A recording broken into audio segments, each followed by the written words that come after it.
السلام علیکم ورحمۃ اللہ وبرکاتہ۔ الحمدللہ رب العالمین، اللہم صلی علی محمد وعلی آل محمد۔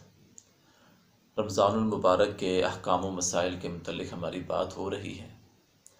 آج ہم بات کریں گے قضا روزے کب اور کیسے رکھے جائیں۔ بخاری اور مسلم کی حدیث ہے، حضرت عائشہ رضی اللہ تعالیٰ عنہ کہتی ہیں، مجھ پر رمضان کے روزے باقی رہتے اور میں قضا روزے شعبان سے پہلے رکھنے کا موقع نہ پاتی۔ اب شعبان کا مہینہ کب آتا ہے؟ رمضان سے پہلے۔ تو اگلے رمضان سے پہلے آپ نے اپنے قضا روزے رکھ لینے ہیں۔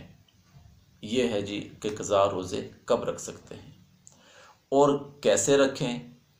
اس میں آپ اکٹھے بھی رکھ سکتے ہیں اور چھوڑ کر بھی رکھ سکتے ہیں، جیسے کہ صحیح بخاری کی حدیث ہے، عبداللہ بن عباس رضی اللہ تعالیٰ عنہ فرماتے ہیں کہ قضا روزے رکھنے میں الگ الگ روزے رکھے جائیں تو کوئی حرج نہیں ہے، کیوں کہ اللہ رب العزت کا ارشاد ہے فَعِدَّةٌ مِّنْ أَيَّامٍ أُخَرَ، دوسرے دنوں میں اس کی تعداد پوری کی جائے۔ تو رمضان المبارک کے جو قضا روزے ہیں وہ آپ اگلے سال کے رمضان سے پہلے آپ نے رکھنے ہیں، اور آپ ان کو اکٹھا بھی رکھ سکتے ہیں اور آپ چھوڑ کر بھی رکھ سکتے ہیں۔